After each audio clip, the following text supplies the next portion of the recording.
अगर आप किसी भी एंट्रेंस एग्जाम की तैयारी कर रहे हो तो पॉलिटी के क्वेश्चंस आपके पेपर में आते ही आते हैं। इस वीडियो में हम करेंगे पॉलिटी के टॉप 50 प्रीवियस ईयर क्वेश्चंस जो कि बार बार एग्जाम्स में पूछे जाते रहे हैं। साथ ही साथ हम क्वेश्चन से रिलेटेड और इंपॉर्टेंट पॉइंट डिस्कस करेंगे जो कि आपके आने वाले एग्जाम में आपकी डेफिनेटली हेल्प करेंगे। जैसे देखो, क्वेश्चन नंबर फर्स्ट जो आपके सामने है उसमें कहा गया है कि संपत्ति का अधिकार भारतीय संविधान के किस अनुच्छेद से संबंधित है। तो आर्टिकल 300 ए जो है वो हमें संपत्ति का अधिकार देता है। क्या है राइट टू प्रॉपर्टी? किसी भी व्यक्ति को उसकी संपत्ति से केवल कानून के अधिकार द्वारा ही वंचित किया जा सकता है। पहले ये मौलिक अधिकार हुआ करता था लेकिन अब नहीं है। तो अब क्यों नहीं है? क्योंकि इसे 44वें संविधान संशोधन जो कि 1978 में हुआ था हटाकर आर्टिकल 300 ए में रख दिया गया और अब इसे बना दिया गया है संवैधानिक अधिकार या फिर कानूनी अधिकार। इसके बाद देखिए क्वेश्चन नंबर 2, उसमें कहा है कि यदि लोकसभा और राज्यसभा में किसी साधारण विधेयक को लेकर गतिरोध उत्पन्न होता है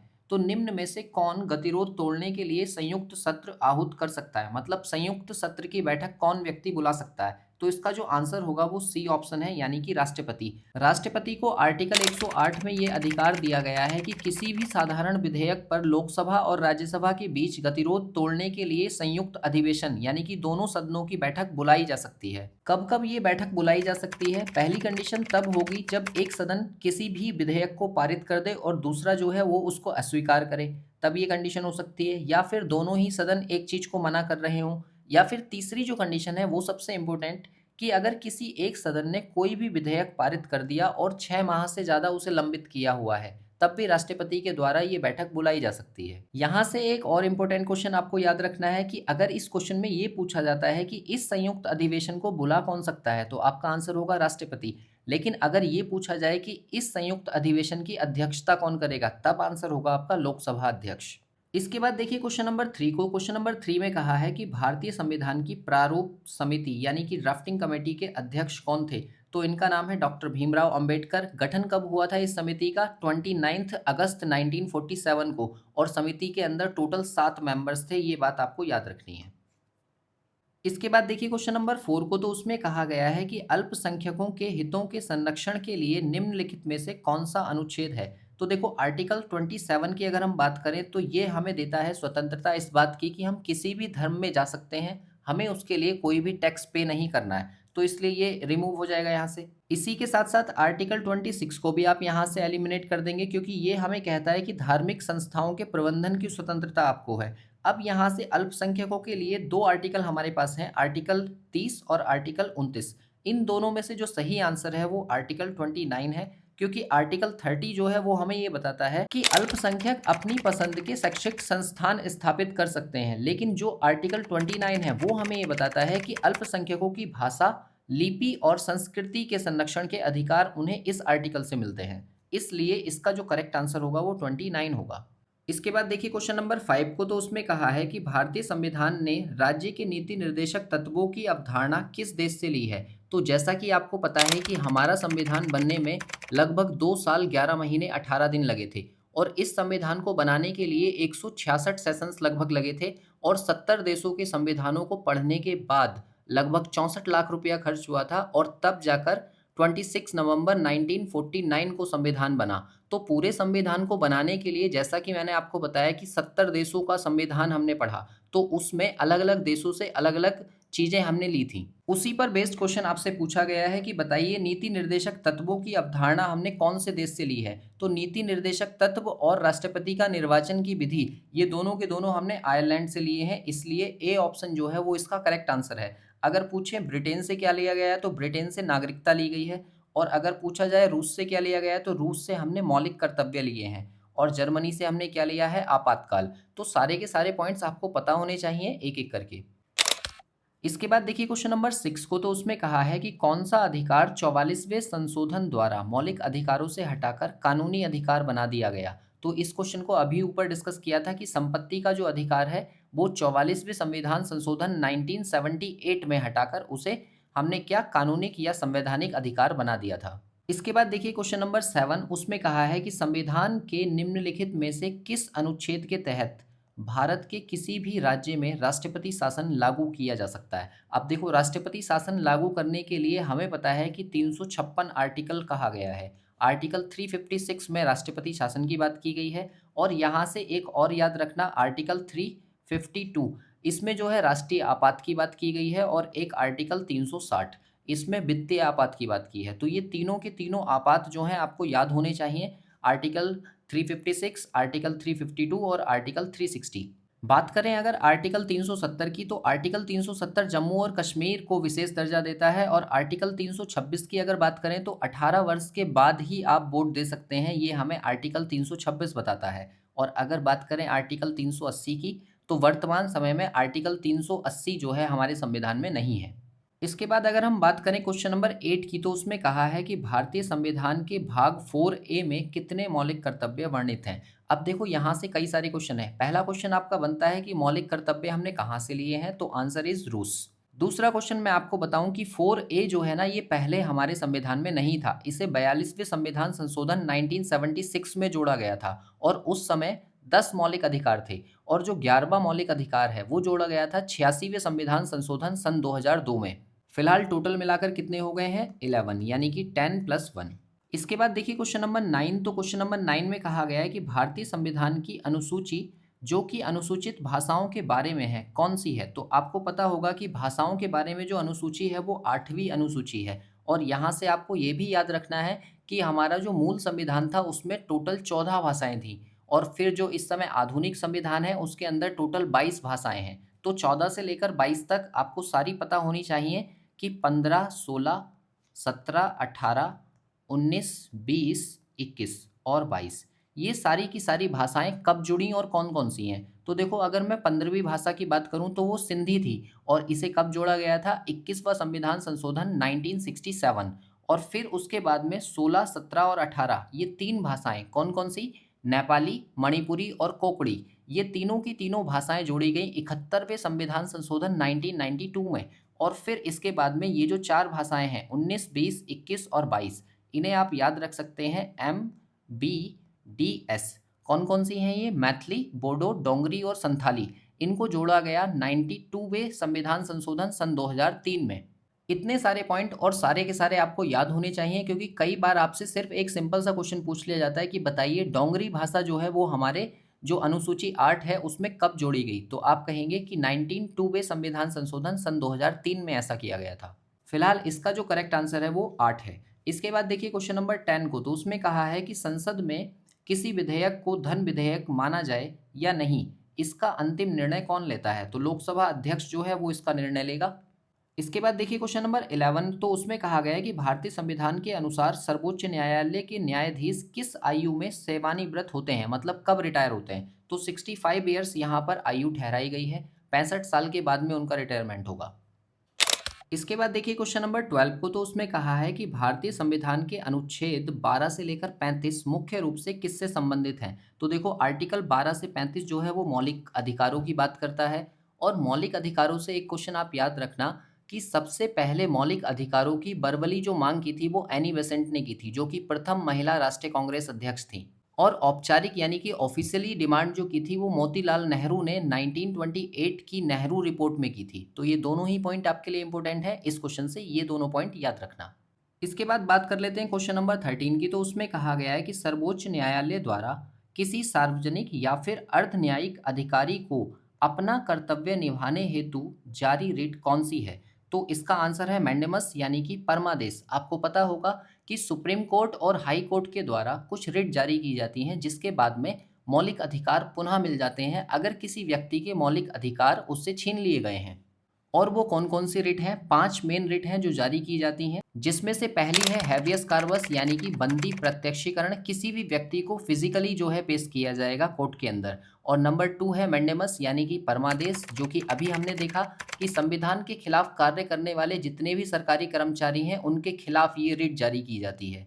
नंबर 3 है सर्टियोरेरी यानी कि उत्प्रेक्षण, ये लोअर कोर्ट के खिलाफ जारी की जाती है। और नंबर 4 प्रोहिबिशन यानी कि निषेध, ये लोअर कोर्ट के किसी भी फैसले को रद्द करने के लिए होती है। और नंबर 5 जो कि लास्ट है क्यू वारंटो यानी कि अधिकार प्रेक्षा, अगर गलत तरीके से आपने कोई पद लिया है तो उसे छीन लेने के लिए ये रिट जारी की जाती है। तो कुल मिलाकर सुप्रीम कोर्ट या हाई कोर्ट, अच्छा हाई कोर्ट क्या, आर्टिकल 226 आप यहाँ पर पढ़ेंगे कि सुप्रीम कोर्ट और हाई कोर्ट के द्वारा कोई 5 रिट जारी की जाती हैं जो मैंने आपको यहाँ पर बताई हैं।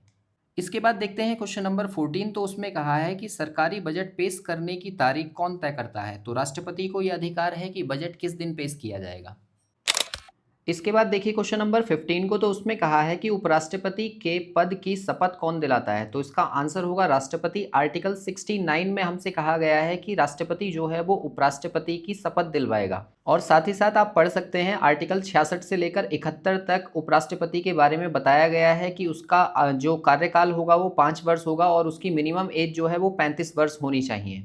इसके बाद देखिए क्वेश्चन नंबर 16 को। तो उसमें कहा है कि राज्यसभा के 245 सदस्यों में से कितने सदस्यों को राष्ट्रपति के द्वारा नामित किया जाता है। अब देखो यहाँ से एक मोस्ट इंपोर्टेंट क्वेश्चन याद रखना कि राज्यसभा की अगर कुल सीटें मतलब मैक्सिमम सीटें पूछी जाएं तो आप कहोगे 250 सीटें होती हैं, लेकिन अभी वर्तमान में कितनी हैं तो 245 हैं। और इन्हीं 245 में से जो 12 मेंबर्स हैं वो राष्ट्रपति के द्वारा नामित किए जाते हैं। राज्यसभा से एक और क्वेश्चन याद रखना कि राज्यसभा के 1/3 सदस्य प्रत्येक 2 वर्ष के बाद में सेवानिवृत्त होते रहते हैं, लेकिन जो राष्ट्रपति के द्वारा नामित होते हैं उन व्यक्तियों का कार्यकाल होता है 6 वर्ष। यहाँ पर दिया भी गया है कि राज्यसभा के लिए चुने गए या नामित सदस्यों का कार्यकाल कितना होता है। तो राष्ट्रपति के द्वारा जो चुने गए हैं वो 6 वर्ष तक कार्यरत रहते हैं।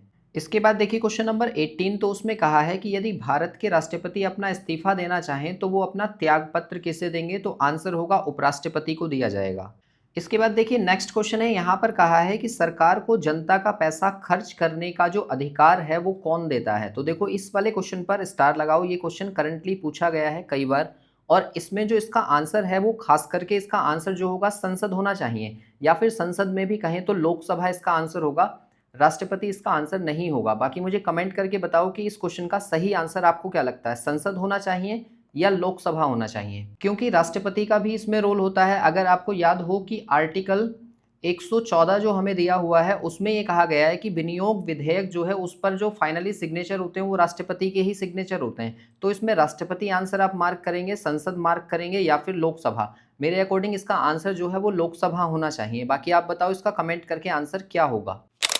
इसके बाद देखिए क्वेश्चन नंबर 19 को। तो उसमें कहा है कि राष्ट्रपति और उपराष्ट्रपति के चुनाव के संबंध में चुनाव याचिका को किसके समक्ष दायर किया जा सकता है। मतलब राष्ट्रपति का चुनाव हो या फिर उपराष्ट्रपति का चुनाव हो तो उसके लिए याचिका किसके पास दायर की जाएगी। तो इसके लिए आपको याद होगा आर्टिकल 71। आर्टिकल 71 कहता है कि राष्ट्रपति और उपराष्ट्रपति के निर्वाचन से उत्पन्न सभी विवादों की जांच और विनिमय जो है सर्वोच्च न्यायालय द्वारा किया जाएगा। इसलिए इसका जो करेक्ट आंसर होगा ऑप्शन डी होगा, मतलब सर्वोच्च न्यायालय। इसके बाद देखिए क्वेश्चन नंबर 20। तो उसमें कहा है कौन सा प्राधिकरण या प्राधिकारी भारत के राष्ट्रपति के चुनाव की प्रक्रिया का संचालन करता है। मतलब राष्ट्रपति का चुनाव किसके द्वारा कराया जाता है। तो भारत का चुनाव आयुक्त जो है आर्टिकल 55 के तहत राष्ट्रपति के इलेक्शन करवाएगा। इसके बाद देखिए क्वेश्चन नंबर 21। उसमें कहा है कि भारत सरकार का प्रथम मुख्य विधि अधिकारी किसे कहा जाता है। तो ये भारत का महान्यायवादी कहलाता है या इसे अटॉर्नी जनरल भी कहते हैं। क्या काम होता है इसका,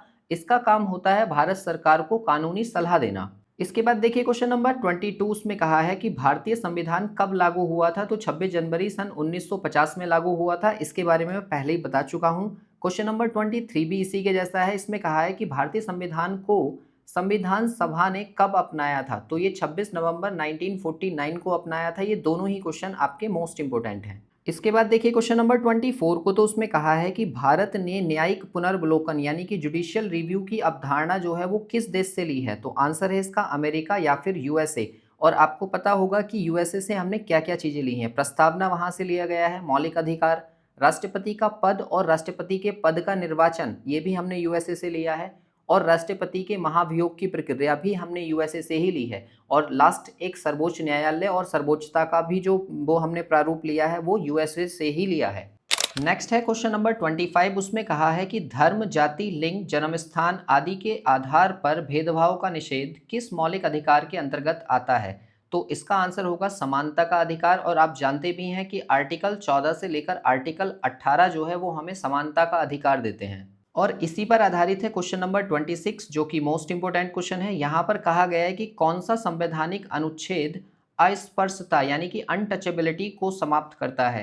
और किसी भी रूप में इसके आचरण पर प्रतिबंध लगाता है। मतलब किसी भी रूप में, मतलब इसे ना तो कभी हटाया जा सकता है और ना ही कभी संशोधित किया जा सकता है। तो वो कौन सा आर्टिकल है? आर्टिकल 17। आर्टिकल 17 को कहा जाता है कि कोई भी व्यक्ति किसी से भेदभाव नहीं करेगा और इस आर्टिकल में ना तो कभी संशोधन किया जाएगा और ना ही इसे हटाया जा सकता है। बात करें अगर आर्टिकल 21 की, तो आर्टिकल 21 आपको देता है प्राण और देह की स्वतंत्रता, मतलब हर एक व्यक्ति को जीवन जीने का अधिकार है। और यही आर्टिकल है जो आपको ये बताता है कि अगर आप आत्महत्या की कोशिश करते हैं तो वो भी एक कानूनी अपराध है। बात करें अगर आर्टिकल 14 की, तो आर्टिकल 14 प्रत्येक व्यक्ति को कानून की नज़र में समान अधिकार देता है कि मतलब हर एक व्यक्ति जो है वो विधि के समक्ष बिल्कुल समानता रखता है। और आर्टिकल 19 तो सबसे ज़्यादा इंपॉर्टेंट है।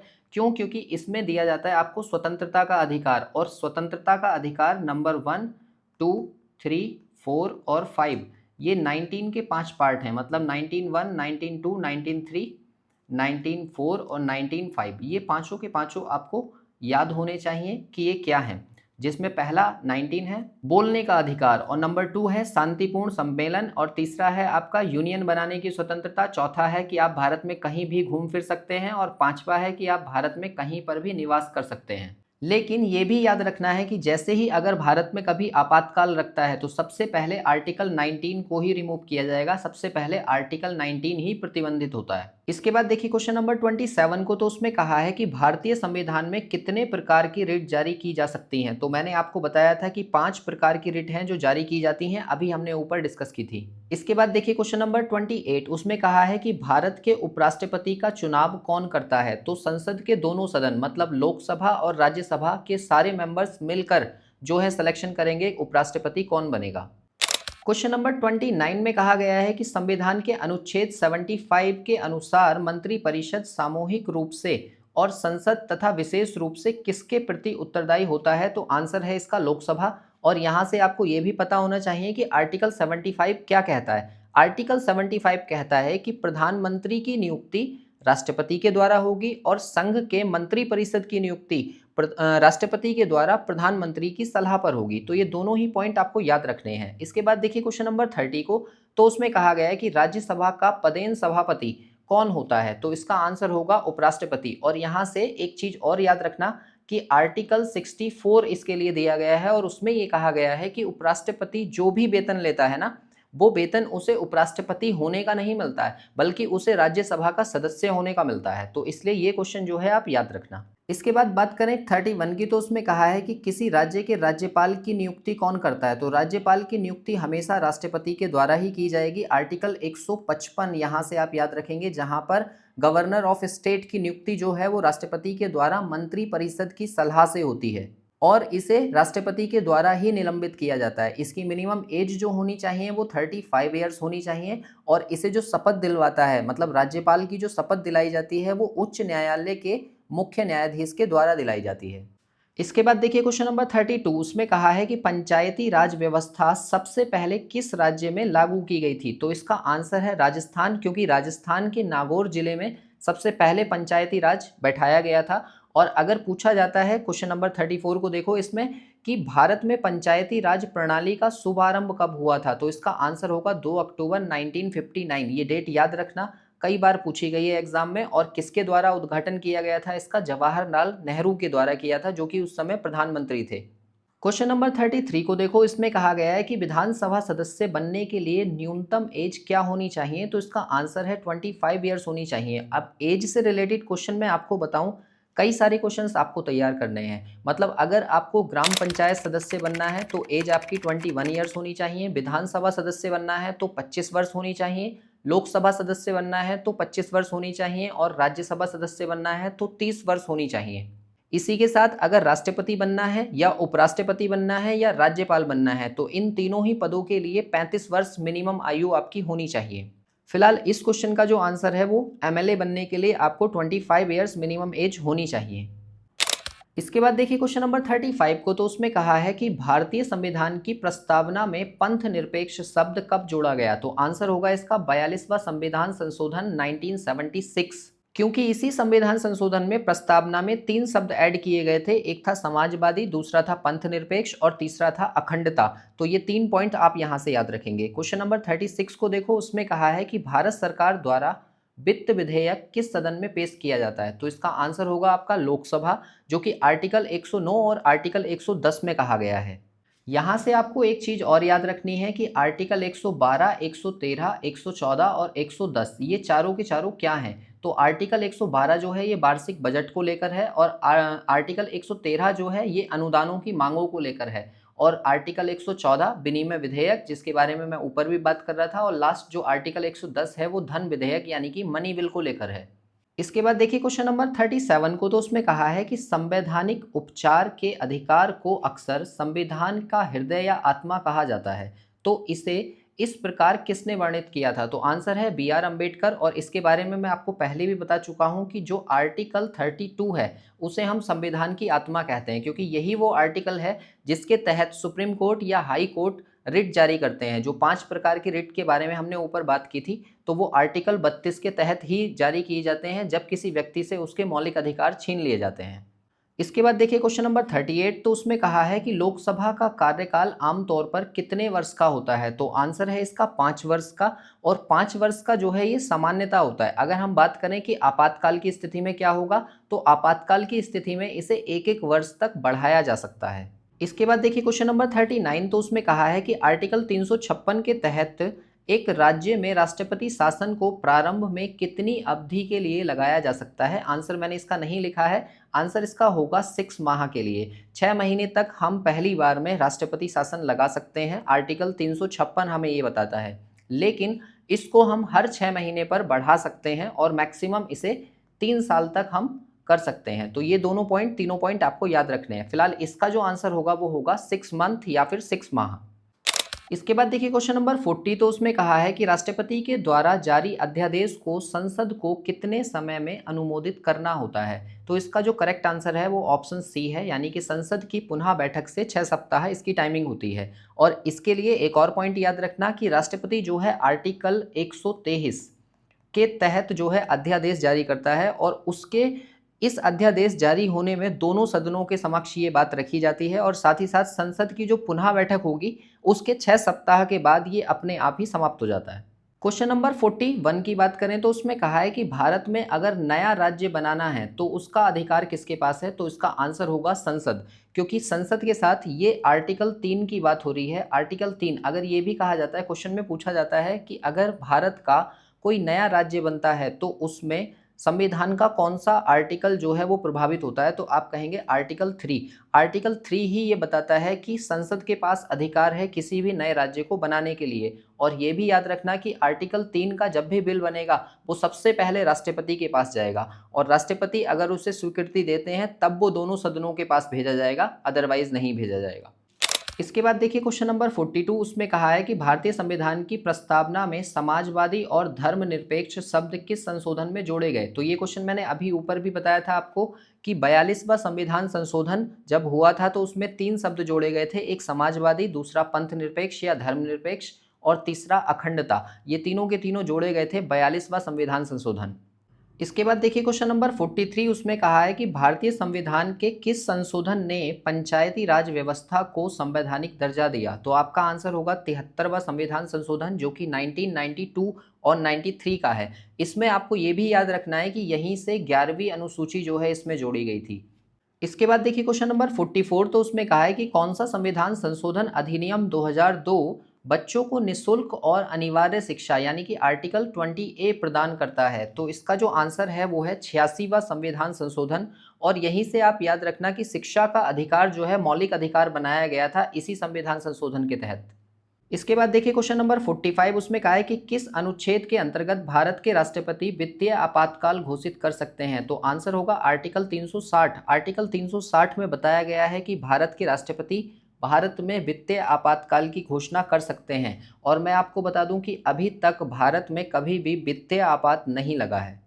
क्वेश्चन नंबर 46 को देखो, इसमें कहा है कि अवैध रूप से बंदी बनाए गए व्यक्ति को राहत देने वाली रिट कौन सी है। तो रिट के बारे में मैं कई बार बात कर चुका हूं, 5 रिट जारी की जाती हैं। आंसर होगा आपका बंदी प्रत्यक्षीकरण या हैबियस कॉर्पस। क्वेश्चन नंबर 47 है कि मतदान का अधिकार किस प्रकार का अधिकार है, तो आंसर होगा आपका राजनीतिक अधिकार है। और क्वेश्चन नंबर 48 में कहा गया है कि लोकसभा अध्यक्ष अपना त्याग पत्र किसे संबोधित करता है, तो लोकसभा के उपाध्यक्ष को देगा। क्वेश्चन नंबर 49 है कि भारत के राष्ट्रपति को शपथ कौन दिलाता है, तो आंसर होगा भारत के मुख्य न्यायाधीश। और सबसे लास्ट क्वेश्चन यानी कि मुख्यमंत्री की नियुक्ति कौन करता है, तो राज्यपाल करता है भारत का। और राज्यपाल के बारे में मैं आपको बता चुका हूं कि भारत का राज्यपाल हर राज्य का एक राज्यपाल होगा और उसकी नियुक्ति कौन करेगा, राष्ट्रपति करेगा। और अब आप मुझे कमेंट करके बताओ कि क्या कोई एक व्यक्ति 2 राज्यों का राज्यपाल हो सकता है, और इसका एक एग्जाम्पल भी कि कहाँ का है। आई होप सारे क्वेश्चंस आपको समझ में आए होंगे। अगर किसी क्वेश्चन में आपको डाउट लग रहा है या किसी क्वेश्चन का आंसर आपको गलत लग रहा है तो नीचे कमेंट करके बताओ कि कौन से क्वेश्चन का आंसर गलत है और उसका सही आंसर क्या होगा।